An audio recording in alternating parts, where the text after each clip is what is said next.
This is the catapult. It's designated by the letter M. The catapult will fling you into a random room across the city. To use the catapult, simply use one action, and you can roll either 1, 2, or 3 dice, depending on how far you want to go across the city map. So whatever you end up rolling, count that many spaces across the map. Simply count between the black lines, and that will tell you where you want to land. If you roll, you can roll 1, 2, or 3 dice. So if you roll 1, you'll land into this butcher shop room with a shield. If you roll a 2, you'll land in the alley. 3, you'll land with Benny the buyer. 4, you'll land in this tower top and immediately collect 10 gold. If you roll 5, you'll be in the pickpocket area. 6, you'll land in the visitors area of the jail. 7, you'll land in the prisoners area of the jail. If you land in the prisoner area of jail, you will need to roll to get out of jail. You will also need to move the Bard Gate miniature down by 3 gold on the gold track.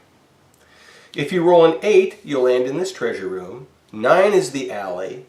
10 is this treasure room down here. If you happen to roll an 11, you'll be flown completely outside of the city. And this is one way to exit the dungeon at the end of the game.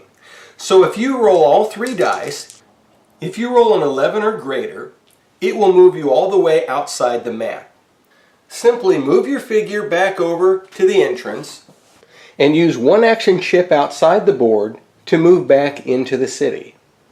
So for this example, I'm going to use an action chip to ride the catapult, and I would like to hit this 10 gold here, and these treasure rooms look pretty good too. But I'm going to roll 2 dice and see where I land. I rolled a 3. 1, 2, 3. It landed me in the shop of Benny the buyer. 1 more and I would have been able to grab that 10 gold. Please note that once you leave this area and return to it, the catapult will have been sprung for that turn. So if I use an action to move into this room, and I use an action to move into this room to get the tarot card, and then I use an action to move back, I cannot use the catapult at this point because there's already a chip in that room. If you want to use the catapult, you'll have to use it immediately after you first move into the room.